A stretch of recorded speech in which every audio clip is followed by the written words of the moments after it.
Now, all this week, we've been raising awareness about Haiti through Haiti Week, and of course, you can look it up at haitiweek.org. But I'm delighted to welcome to the Right Hook studio His Excellency, the President of Haiti, Michel Martelly. President Martelly, welcome to Ireland and welcome to the studio. Thank you, George. Thanks for having me. And before we talk about anything else, I'd like to thank you for coming down to Haiti a few times and helping build homes. The Haitian people have you in their heart, and they will never forget about this. Well, of course, just the public face of all those hundreds of Irish people that you know well, who with the Haven charity built houses down there. Actually, President, on one of my trips down there, it was in the middle of your campaign, not the election, just the campaign, because you started quite badly, didn't you? In the first round, in fact, you were in third place, but you finished up eventually with a massive plurality of over 60%. What accounted for the change? Well, I must tell you that this is kind of a story that I like myself. I started as a simple singer that seemed to be crazy, wanting to get into politics and things that I had never done before politics. But one thing that played for me, George, is the fact that through my whole career, I remained close to the people. I sang my country, and every time we were hit by a catastrophe, I was there with my wife, my family, my kids, helping the less fortunate, those who were being hit by these catastrophes.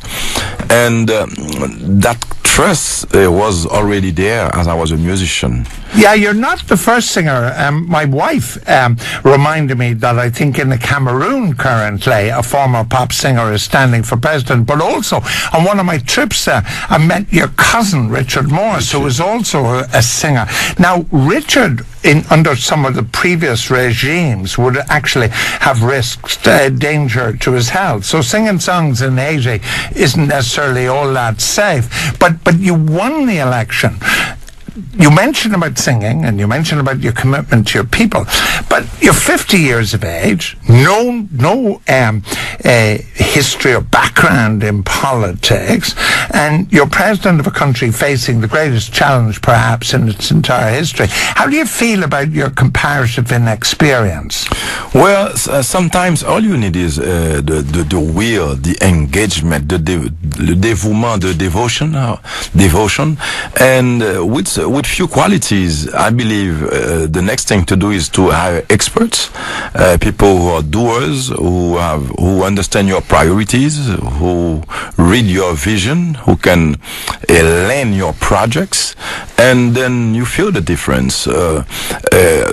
Till this day, I don't see myself as a politician. I see myself as a social worker, as a developer, as a doer, and I believe that's what's allowing me to mark points. 7 months after I was sworn in, I was not able to have a prime minister, and yet I managed to put about 1 million kids in school freely. Now, the thing about Haiti, and I'd like to ask you a question which might be a tough question to answer, but many Irish people listening would love to hear you say it. This is a very difficult time for Ireland, and many people have said to me, look, Irish people need help. Why are you going to Haiti? What would you say to the many Irish people who want to volunteer, want to build houses in Haiti and so on? Why should we go to Haiti when back home we have our own problems here? How would you answer that sort of criticism of our work? Well, first thing I would say to make a comment on this is that Haiti, who is not bien classé, how would you say that? Well, positioned in the world today. About a few months ago, we offered vaccine to another country that had health problem. So I believe between nations, we need that solidarity. When a country has a problem, we need to focus and solve it. I'm not saying this because it's Haiti. I'm saying this because, for instance, when Haiti suffers and the Dominican Republic next door is doing good, our problems lend to their country, whether it's through immigration, whether it's through health disease, whether it's social issues. You feel it. Okay. So it's a responsibility to be there for the humankind and to share, to be compassionate, and to always think about participating in making life better for other people. Now, we're on radio, of course, but a couple of times you struggled with the French to the English, and of course people listening won't realize that the first lady's in the room with me, your wife Sofia. She speaks much better English than me. Now, the situation here, though, is that the earthquake destroyed the palace. The earthquake destroyed the Houses of Parliament, and so on. Where are you living, and how's it working out for you? Well, first of all, good evening, George. Yeah. We still live in the same house we've been living in for the past 21 years. Definitely, there was a lot of destructions, but we were fortunate enough not to feel directly, to our house, any kind of damages. Now, Mr. President, listening to Sophia's American accent, it does remind me, though, of something very important, that some of the best minds, some of the best people in Haiti emigrated to America, and principally to Florida, of course, where there's a big Haitian community. Do you have plans of bringing back this diaspora to help out in the current problems of Haiti? Certainly, George. These brothers and sisters, they left home looking for opportunities that we did not offer to them when they were at home. So right now, that's what we want to do. Not just offer these opportunities to our brothers and sisters, but also to foreigners. We need to see Haiti as a land of opportunities today. Everything is to be built, to be done. So on the energy sector, we invite companies, entrepreneurs to come down and evaluate and see how they can get involved. On the tourism sector, we have so much we can do. We have the Hatterson over there, the most beautiful coast, a unique historical past, a very rich and diverse culture. So there is so much to be done that there is room for the Haitians. I have told them also when I travel, I tell the diaspora, I'm working at attracting investors, foreigners, but you Haitian must implicate yourself and come back home. That's very important, because when I've been down there on the Builders Weeks with the Haven Charity Building Weeks, the Irish people there, the volunteers, encourage the Haitians, and the Haitians are involved, the local Haitians, in learning skills of carpentry, engineering, and painting and building and so on.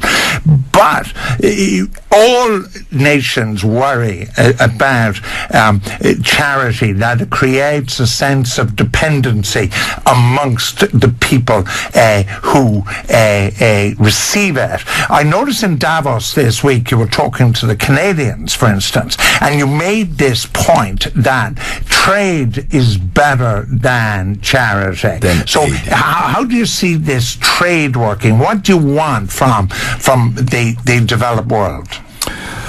The biggest thing that we would like to get is get these investors, George, to come down to Haiti, invest, create jobs.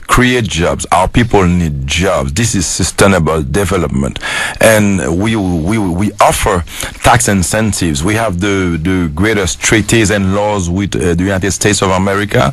For instance, the HOPE law, the HELP law, which allowed enterprise to export freely to the U.S. So these are opportunities, and that's what we need.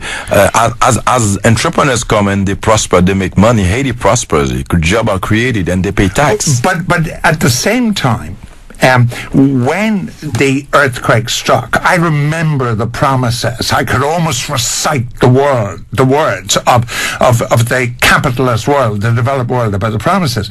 They haven't fulfilled those promises in their entirety. Does that disappoint you? That you're depending on NGOs and charities like Haven rather than the governments of countries much richer than yours? Well, if there's a problem, it's the fact that most of the money was given to NGOs NGOs, and the state of Haiti was only getting 1 cent on every dollar, and yet we are being responsible for not delivering. But it's okay, because after the earthquake, the whole point was about saving lives. So we were in a state of chaos for not having the culture of having earthquakes.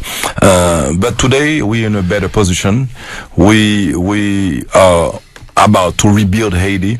It's a new mentality. We are asking the donors to keep their words and donate what they had promised. But this is the last time that Haiti will present itself as a country who is looking for that type of aid. We want trade. We don't want handouts. We want hand-ups.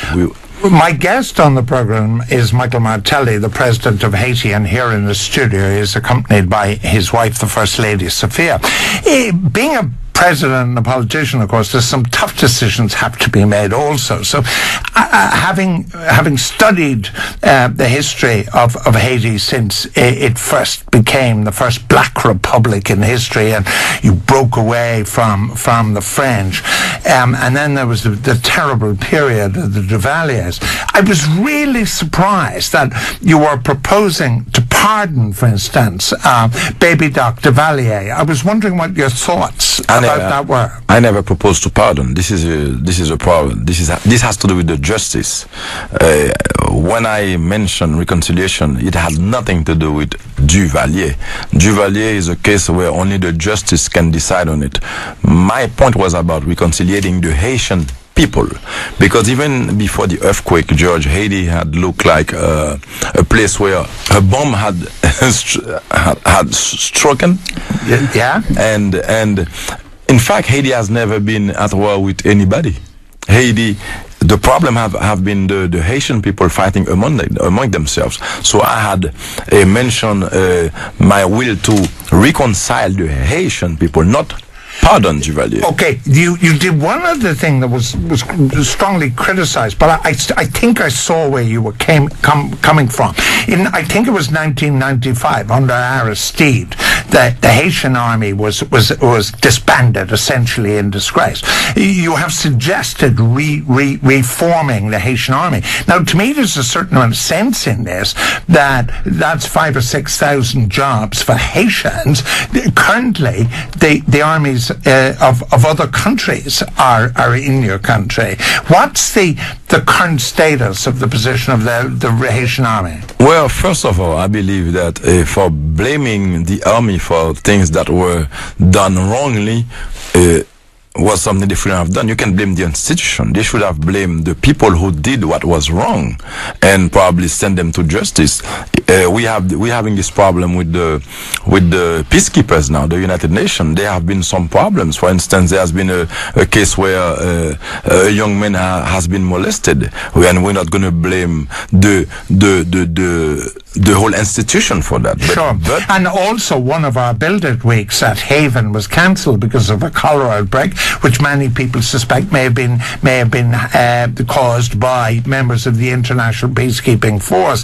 I know you've got a lot of events on while you're here, President, but is it okay if I speak to the First Lady? Oh, certainly, except that I'd like to make a statement on the armed force situation. Oh yeah, please do. It shouldn't be about the denomination, the name. It should be about the doctrine and the mission. Yeah. And once this doctrine is well defined, I believe we need to have our force. This is a nation that was created by the armed force, and secondly, we need a force to protect us in case of catastrophe. We need a modern force. We're not going to attack Ireland. We're not going to attack any country, but we need to protect our borders. We need to protect our coast. About 3 weeks ago, we identified two boats around the south of Haiti with guns and drugs, and we called the Haitian police. Nothing was done. We called the peacekeepers. Nothing was done. And to be on the safe side, we had to email a few embassies and tell them that we are trying to do something, and before we be blamed. You know what I mean? Sure. It's not easy, but all right. Sofia, as First Lady of Haiti, this great phrase that behind every great man there's a great woman. Are you the powerhouse behind this, President? I wouldn't say so, no. Definitely not. I accompany him.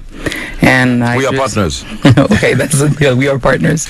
How long have you been partners? 25 years. Okay. No. You're talking about us living together, but I've known you 33 years. when you were not even mine. Now, you must have. I mean, you were living in Miami. This man had a successful singing career and everything. And then he says to you, Sofia, look, I want to go back to Haiti and I want to go into politics. Like, as a wife and a mother, you must have thrown a fit. Not at all. On the contrary. Really? On the contrary. I was all up for it. I have to tell you that for the past 18 years, we've been doing a lot of social work.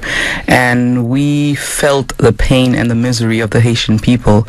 And to me, it was an opportunity for us to do what we've been doing and what we've enjoyed doing, which is helping out the Haitian in need.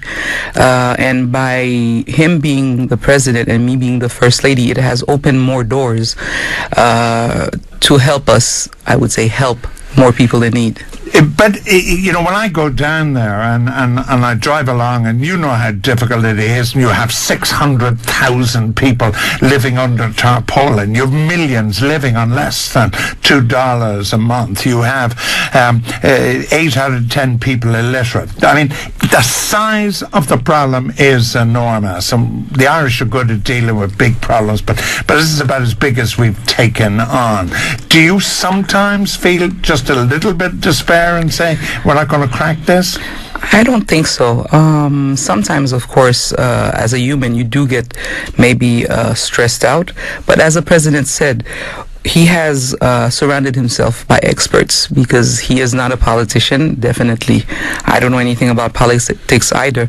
But he has surrounded himself with experts who can assist in dealing with those big problems, as you say. All right. And finally, of course, Mr. President, just, I know you will come in, but your granddad, of course, was a singer and a politician. So the political blood does run through your veins. Probably that's how I got my right hook. But your grandfather did sing songs of protest against American occupation of 1934. Yes, and he happened to even overthrow a president. I think he was President Lescaut with his music. He composed songs, and there were riots, and presidents were overthrown based on what he had to say in his music. Well, I commit to you, Mr. President, on behalf of Haven, and in fact all the Irish people, that we will continue to support you. Our builders will go down, as they've always done, in their hundreds, and we wish this extraordinary nation, remember this is a nation that overthrew the yoke of dictatorship to become the first black republic in the history of the planet. A nation that a French philosopher once said, having paid for its freedom in blood, it then had to pay for it in money, because France penalized it with extraordinary repayments. You've heard already of the American occupation between 1915 and 1934, the awful years of the Duvalier regime. 9 million people now live on an island the size of the province of Munster. They depend enormously on this president who has taken over a country that has been riven by corruption in its leadership. The Right Hook is delighted to welcome President Martelly and his wife Sofia to Ireland, and to say that we'll do our best and you do your Thank best. You, George, and I know that. Thank you, George, and I know that because I've seen the Irish people down in Haiti, making helping Haitians have a better life. So to tell you that I'm pleased to be here and seize this opportunity to thank Ireland for its dedication to help the Haitians. Thank you both for joining me here. Thank you both for joining me. It was a pleasure.